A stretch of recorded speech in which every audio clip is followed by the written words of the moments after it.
Hi, my name is Daniel Posney, and this is called Shifting Perspectives. And the topic today is about how to do your work. And that's a phrase that kind of is thrown around a lot when you are living a more authentic or otherwise known as spiritual life. And people kind of say it kind of judgmentally sometimes, and sometimes we just say, well, maybe I should just do my work. And doing your work means kind of looking inside yourself. Another word for it is self inquiry, personal growth. But when you just say we need to do some work around this, it's just kind of this internal inquiry about what's going on, not necessarily mind, but a lot of it is about how you feel about something, what emotions it's bringing up. So when you hear someone say, got to do my work around this, it's not about getting harder. It's not about getting more intellectual about it and getting smarter about it, which is what we normally do. We get harder and we get more conditional. And we say, well, instead of um, wanting this person in our life, this maybe we have a narcissist in our life, and our normal work is, well, we just got to get that person out of our life, that kind of thing. But doing the work says, why is this person in my life? What's going on here? If I want to feel more empowered, more in control of my life, I got to look at what my part is in all this. And that's a really, sometimes it's the toughest work you can do, is to say, I have a part in this. How I know that someone abused me or suppressed me or did whatever it is that they did to me, but somewhere in there, I can work on something in myself. And I'm not saying that when you have someone attacking you or something that you brought that on. I'm saying that how can I change my vibration so that I'm not a target for that? Or how can I shift the reality that I'm in so that I'm not in the same frequency of that? It gets kind of etheric when we start talking that way, but I'm going to go more into that a little bit. So what I hear a lot from people is when I start doing a discovery with someone, a lot of it is, wow, that makes so much sense. Oh my gosh, how come I wasn't told that years ago when I was in therapy for 10 years? So there's some things that are discovered about certain patterns and beliefs and the environment that you were in that just kind of opens things up, and you say, wow, I can see how that. And then there's this compassion piece that your abuser or your suppressor, your oppressor, that there's some compassion in there, and that really kind of opens the door to your own healing. So but after that's done, after the discovery's done, okay, I realize that, I'm not really comfortable with people or relationships because of this kind of thing. Now what? Now what do I do with this? Do I just continue on doing the best to protect myself, or to set more and more conditions? Well, I believe that, once we get to the end of our lives, one of the questions that we're going to ask ourselves is not that did we protect ourselves, because you died anyway. Did I open myself? Did I really open myself to all experiences? Did I open myself to love, to being loved? I think that's the question that I'm going to ask myself as I let go of my last exhale. Did I really live? Did I really live everything? Was I present in every moment? I think that's what I'm going to be asking myself.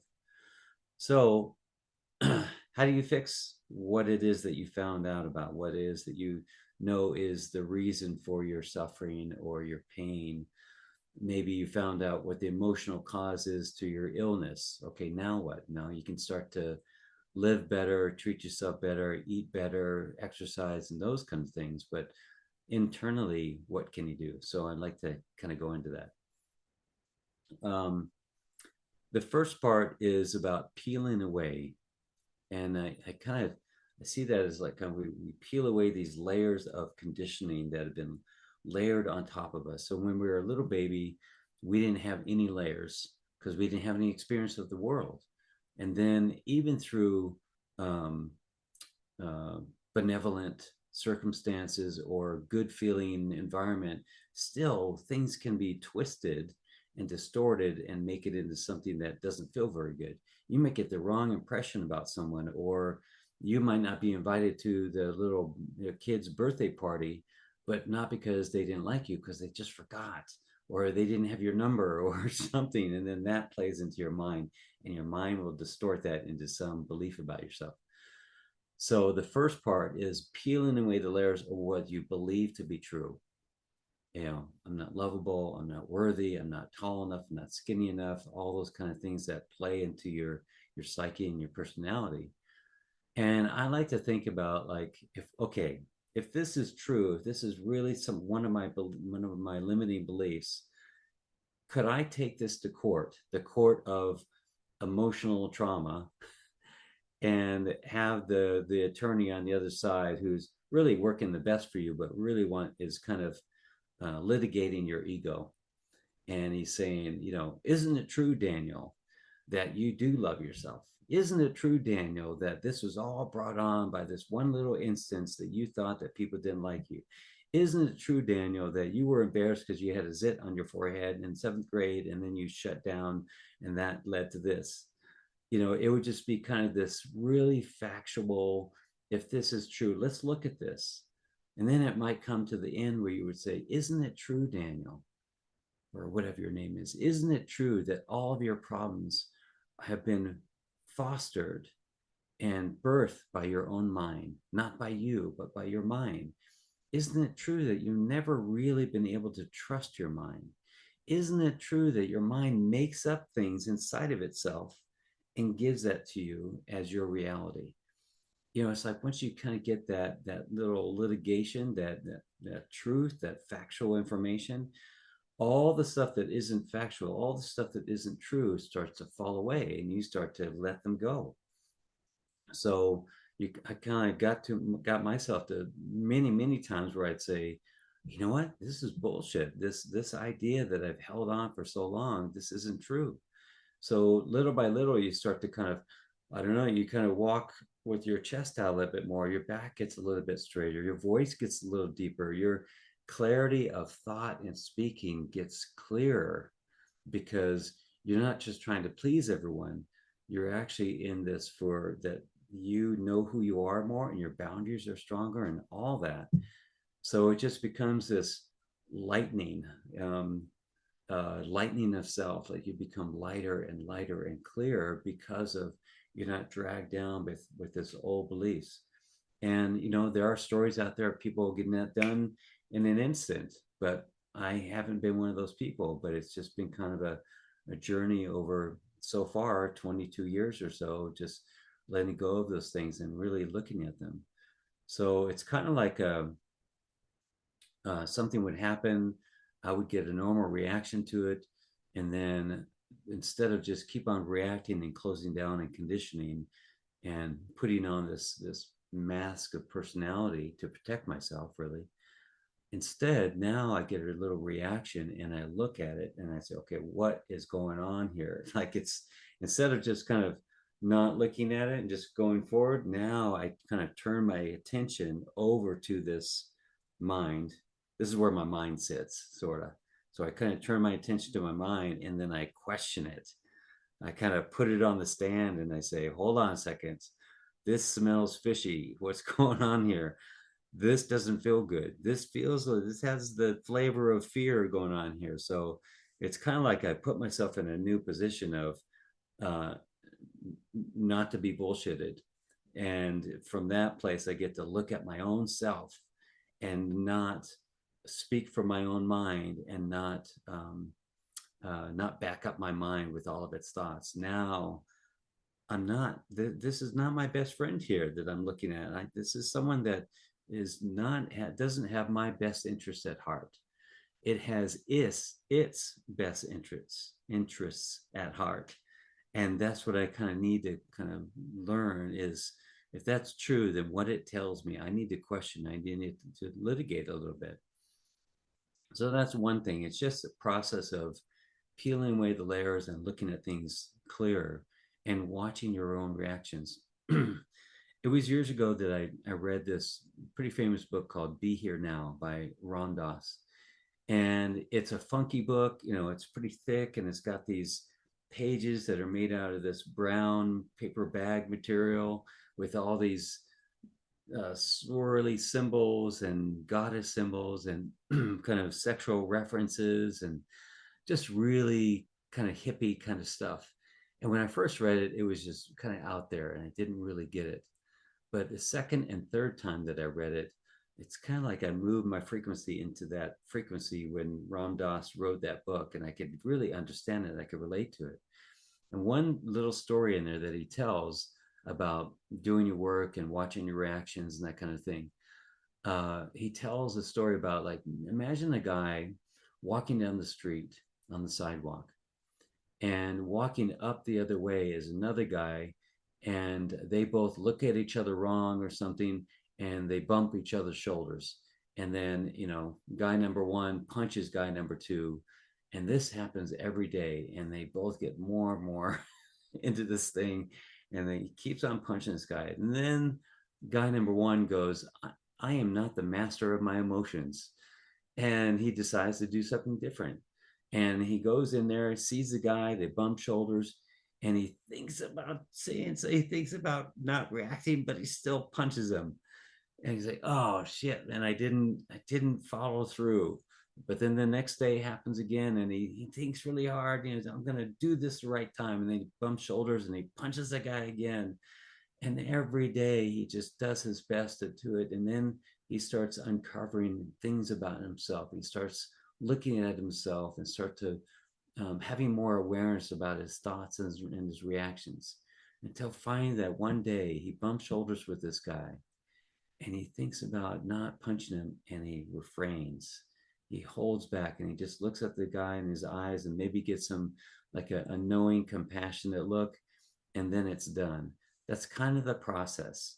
You screw up, you make mistakes, and you have your old responses, your old reactions, and then little by little you go, oh wow, huh, I had the same kind of energy that kind of affected me, and what would have deeply affected me in the past, but this time I got hold of my emotions, and I feel more powerful. I feel more empowered. And that's kind of the process. And it's kind of, you do that with every one of your reactions that make you feel unworthy, unloved, insignificant, not heard, all those kind of things. So that's the first step. The other step I want to put in there, this is a really important step that I haven't heard from anyone else, but you got to imagine, or invite you, thank you, Michael Hamilton, I invite you to consider that you're in your own holodeck, which is a room of frequency of consciousness in a time space reality. So it's your own reality, and everything that's in this room, let's say it's this room is a frequency of consciousness in a holodeck. And everything in this room vibrates with a certain vibration of emotion. Let's say that we're in this holodeck in this room of fear and worry and blame and shame and betrayal and jealousy and all those things. So everything that I do in this room, in this holodeck, is going to be flavored with that. I cannot get away from it. And that's what I want you to consider, is that if you've been feeling these feelings of fear and worry and blame and shame, all of whatever those negative feelings are, that everything that you do is flavored with that, because it's in your field, it's in your consciousness, it's in the room of your reality. Okay, so now what do we do? If I can't get myself out of this room, then what do I do? Well, now you imagine yourself in a hot air balloon, and that's what's keeping you kind of floating up and down. And sometimes you float really down into the muck of that room, and that day is a really crappy day. And then you float up and it seems like you're doing pretty good, and then you go back down again. Now imagine that you look over the side of the hot air balloon that's keeping you there, and there are sandbags, and on the side of the sandbags it says limiting beliefs. So that whole concept kind of helps me to understand why everything is kind of flavored with this kind of feeling. My relationships, my job, my health, all those things are kind of flavored with this feeling.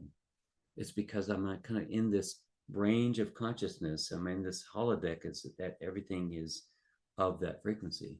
So imagine that you let go of these limiting beliefs, and you're going to slowly rise out of that frequency into a new frequency band.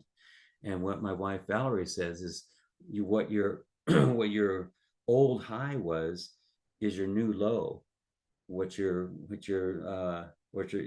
old high was is your new low. So you just kind of shift up that frequency range. You just find yourself in a different place, and you're not um, more important person. You're just kind of living in a different consciousness, and you totally relate to the old stuff.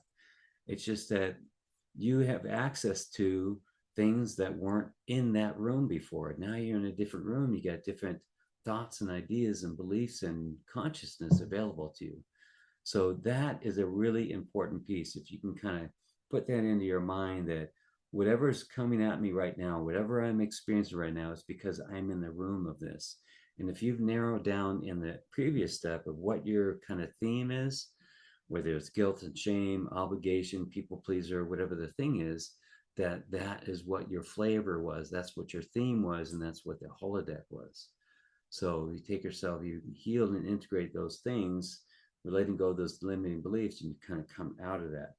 Still, you'll still have trickling of that old theme. It's kind of natural. It's just the way the ego works. It'll try and trickle it up to you so that you have a reaction. But once you get more empowered with yourself, that stuff starts to go away, and you kind of see it directly, and it doesn't take you down.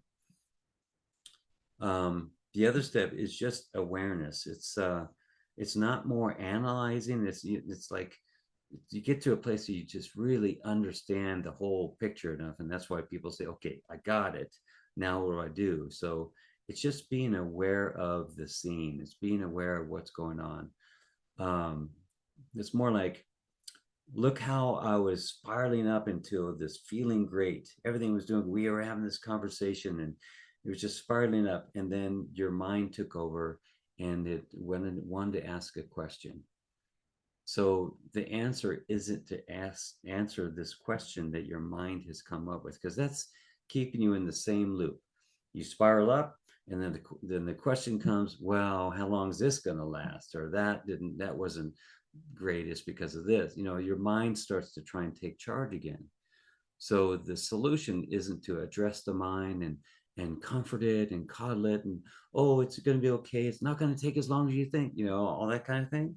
It's more like, I don't need to answer your concern right now, because you're part of the problem, speaking to the mind. I just need to sit in this awareness of where I was headed, this spiraling up of this juicy energy that was happening, and invite more of that in. So you start to invite that in, and then the mind just kind of drifts off to the side here. This is one thing that happens quite a bit, and when I'm in session, is we'll get to this epiphany and this beautiful realization. Awesome. Life is changing. Life is transforming. It's great. And then the mind comes in, and then the client goes, okay, I understand that, or I understand that, Daniel, but how long is this going to take? Or, it's just hard, so hard for me. And I'm supposed to respond to them, oh no, you're awesome. But I don't do that, because that just feeds back into the old pattern of that the mind is the one that needs to get the attention. So how I respond is that we don't need to address the questions or the concerns right now. Everything's going to work out great. What we need to do right now is just keep enjoying this. This is what's happening. You're shifting right now into this new frequency range. So that's the piece. Let's see, what else did I write down here? The awareness of a seemingly normal response, which is the mind engaging and reestablishing you as the master. So you can see if you can feel this, like, everything's spiraling up, and then your mind comes in and discounts what's going on here, or questions what's going on, and it tries to take over with, some concern or some question. And you go, no, you know what? I don't need that. I don't need this question answered. I am perfectly fine how I am right now, and this feels great. And I say yes to this. You assert yourself as the master, as the captain of your ship right then and there. And yeah, it might slip different times, but that's your time of learning. And that's kind of the position that I need to take in myself, instead of feeling like I was a victim and what am I going to do? And I'm the smart person. Why can't I figure this out? Into, okay, I'm learning. This is my learning. I use life as my learning tool. And it's how I feel about things, what it's making me feel, these old triggers. What do I feel from this? I feel insignificant. I feel people don't like me, or I have to do all these things so that people like me. That right there, that's the juice right there, is when you start to discover that. And you start to know yourself more. You start to know how your mind works, and that it's been working you. Once you kind of get that, you can go, oh, this is what life can be. You start to get this renewed love for life. So that's how to do the work. It's, to put it really simply, shit happens, some event or something is said, you get a normal reaction from it. Instead of just allowing your reaction to happen and going down that road, you pull yourself back into more awareness of what's going on here. What's the thought? Not worrying about why this person did this, or the details about how they were so mean and how could they do that. No, that's where the mind wants to go. Pull back into yourself, take a deep breath. Okay, how is this making me feel? Have I felt the same way that I'm feeling right now back in my childhood? Okay, I did. Okay, wow, this is an opportunity right here. Okay, so the work is, it's making me feel insignificant. Oh yeah, I really feel that. There's this, like, this inner dialogue that goes on. And the work is, okay, I know what it is. Okay, now what are the beliefs that are inside of that whole thing? Start to let those go little by little, or all at once, or whatever you're comfortable with. And start kind of, you get to kind of reintroduce this new self to the world and see what shows up. And I'm inspired. This something someone said the other day, show me the magical. And that's kind of what I feel like. Once I've kind of removed the extra stuff, then I get to see what's magical, what life shows me now, what life shows me now. And you keep on showing up as just a different frequency. And that's the work. That's the process. It's not, it doesn't have to be this dive in with all of your emotions and crying, and although that's, cathartic too, but just living life and going through the inner process, the inner questioning, the inner inventory of what's happening with this. And after a while it gets really simple, gets really easy, like you can do it in 5 seconds. Well, yeah, I got that one. That one started to make me feel guilt. Okay, I got that one. Yeah, okay, what direction do I go that dives right in and says, I'm going to do this because it feels good, and I'm going to let go of the guilt. Okay, that's saying yes to this. So that's kind of the work. It's just really kind of going forward into something and seeing what emotions get kicked up. Any more than that, we got to go into a longer discussion, but I think it feels like a pretty good description of how to do the work. There is something called the work with Byron Katie, and that's all another way of doing the work. It's 4 questions. So you're kind of asking yourself, is that true? Is that 100% true? What does that make you feel when you are believing that that's true? What if you didn't believe that that was true? That's essentially the 4 questions. So, and then there's like a turnaround that you can have where, you believe that this person shouldn't have done this, or maybe the turnaround is that they should have done that kind of thing. And how does that make you feel? So there's all this different ways of looking at it, but it's really self-inquiry is kind of the basic word phrase that kind of describes what's going on. You kind of inquire of yourself, really of your mind, of what the mind is training you to think. That's it. That's I want to stop right there. Have a beautiful day. I hope this helps. I love you. Bless you. Thank you.